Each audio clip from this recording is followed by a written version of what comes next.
వీరి చేతిలో రాయి పడితే చాలు అందమైన రూపం సంతరించుకుంటుంది.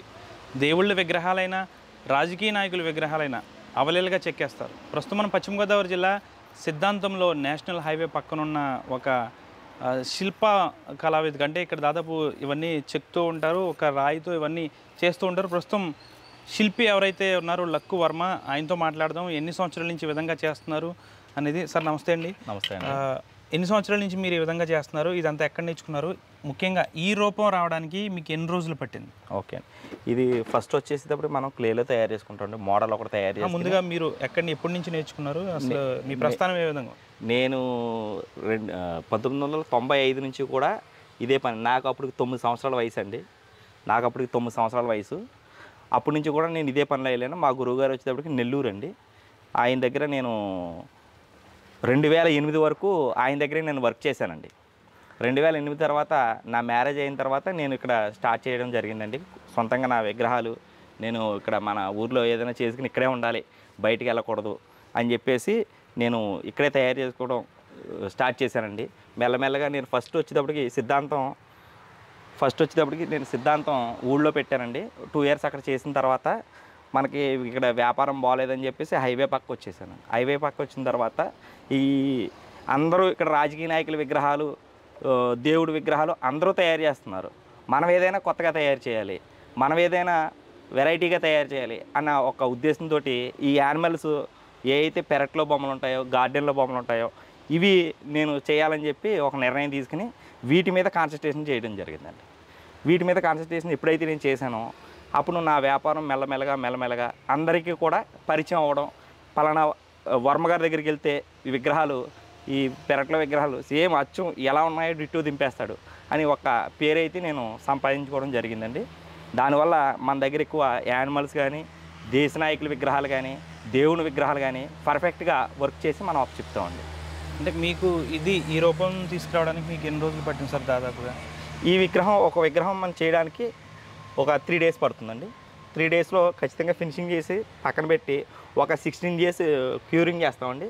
తర్వాత దీనికి పెయింట్ వేసి ఫైనల్గా మనం ఒక 1 day పెయింట్ వర్క్ ఉంటుంది. ఫైనల్గా అప్పుడు మనం అమ్మకానికి పెడతామండి. అంటే ఇంకా మీరు ఇంకేం తయారు చేస్తారు సార్? అంటే రాజకీయ నాయకుల విగ్రహాలు కూడా చేస్తూ ఉంటారు. రాజకీయ నాయకుల విగ్రహాలు సిమెంట్లో కానివ్వండి, ఫైబర్లో కానీ, కాంస్య విగ్రహాలు కానీ ఏదైనా సరే మనం స్పెషలైజేషన్గా చేసి ఇవ్వగలనండి. అంటే ఇప్పటివరకు ఎన్ని తయారు చేస్తుంటారు దాదాపు మీరు?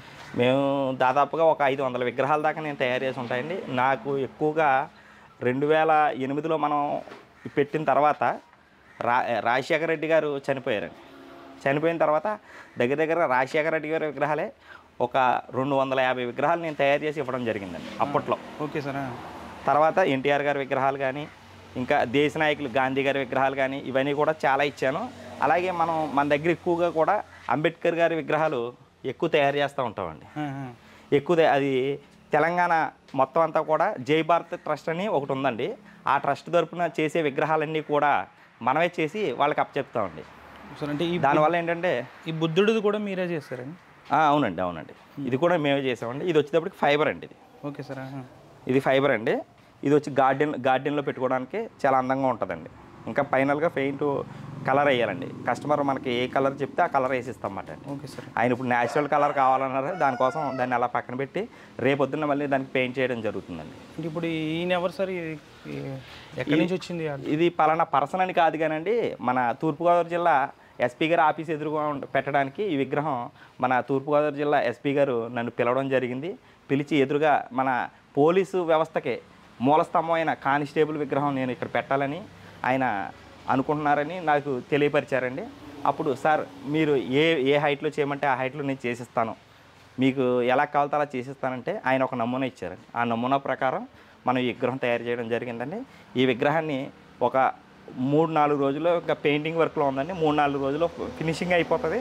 ఫినిషింగ్ అయిపోయిన తర్వాత అక్కడ బిగించడం జరుగుతుందండి. అంటే మీరు ఇంతలా చేస్తున్నారు కదా, మీకు ప్రభుత్వం నుంచి ఏమైనా సహాయ సహకారాలు ఏమైనా ఉందో? అలాంటివి ఏమి లేవండి. ఒకవేళ కనుక నాకు ప్రభుత్వం సహాయం చేస్తే కనుక ఇంకా ఉన్నతమైన విగ్రహాలు, ఇంకా పెద్ద విగ్రహాలు తయారు చేసి మన ఆంధ్రప్రదేశ్కి మంచి పేరు వచ్చేలాగా నా ప్రయత్నం అయితే నేను చేయగలను. ఒక రూపాన్ని మీరే తీసుకొస్తారా, మీ దగ్గర వర్కర్స్ చేస్తారు? అంటే ఎవరైనా ఆర్డర్ ఇస్తే ఆ రూపాన్ని మీరే ఇస్తారా?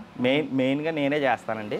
విగ్రహాలన్నీ కూడా ఫస్ట్ క్లేలో నేను తయారు చేసి మొత్తం అన్నీ కూడా ఫైనల్ వర్క్ అయిపోయిన తర్వాత దాన్ని మా వర్కర్లకి ఇచ్చి నేను ఫైనల్ ఫినిషింగ్ వర్క్లు, పెయింటింగ్ వర్క్లు, మక్కు వర్క్లు అన్నీ కూడా మా వర్కర్స్ మా వాళ్ళు చేస్తారండి. నా తోటి పని వాళ్ళందరూ చేస్తారండి. అంటే మీలాంటి వాళ్ళు ఈ జిల్లాలో ఇంకా ఎంతమంది ఉన్నారనుకోవచ్చు అసలు? మాలాంటి వాళ్ళు ఈ జిల్లాలో ఉన్నారండి, చాలామంది ఉన్నారు.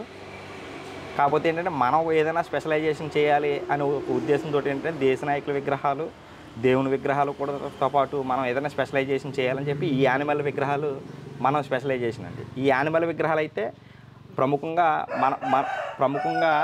మన దగ్గరే బాగా ఎక్కువ ఫేమస్ యానిమల్ విగ్రహాలు ఇక్కడి నుంచే వెళ్తాయి. అవునండి. గార్డెన్ విగ్రహాలు అనగా పార్కులో ఏదైనా విగ్రహాలు అంటే ఖచ్చితంగా మనమే గుర్తొస్తామండి.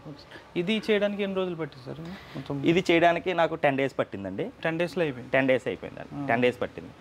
ఫస్ట్ ప్లేలో చేసి తర్వాత ఫైబర్లో మార్చామండి. ఫైనల్గా రావడానికి ఎన్ని రోజులు? ఇంకో 3 daysలో అయిపోద్దండి వర్క్. ఓన్లీ పెయింటింగ్ వర్క్, మక్కు వర్క్ జరుగుతుందండి. ఒక 3 daysలో వర్క్ కంప్లీట్ అయిపోద్దండి. Okay sir. చూసారు కదా, దాదాపుగా నేషనల్ హైవే పక్కన, అంటే సిద్ధాంతం నేషనల్ హైవే పక్కన ఈ రకమైన శిల్పాలు అంటే తయారు చేస్తున్నారు. పెద్ద ఎత్తున కూడా తయారు చేస్తూ ఉంటారు. అంటే మనం చూసుకోవచ్చు, ఇది 10 daysలో ఇదైతే పూర్తి చేశారు. కాకినాడ జిల్లాలో పోలీసు కార్యాలయం వద్ద ఇది పెట్టేందుకు కూడా అక్కడి నుంచి కూడా ఇక్కడ ఆర్డర్స్ వచ్చాయి. అంటే ఇంకా ప్రభుత్వం సహాయ సహకారాలు అందిస్తే ఇంకా నిలదొక్కుని ఇంకా మంచి మంచి విగ్రహాలు తయారు చేసి తాము ఎదుగుదలకు ప్రభుత్వం కూడా సహకరించాలని అయితే లక్కు వర్మ కోరుతున్నారు. వీడియో జర్నలిస్ట్ శేఖర్తో మనోజ్, RTV సిద్ధాంతం నుంచి. మరిన్ని వీడియోస్ కోసం ఛానల్ ని సబ్స్క్రైబ్ చేయండి. లేటెస్ట్ అప్డేట్స్ కోసం వాట్సాప్ ఛానల్ ని ఫాలో అవ్వండి. ఆ లింక్ డిస్క్రిప్షన్ లో ఉంది.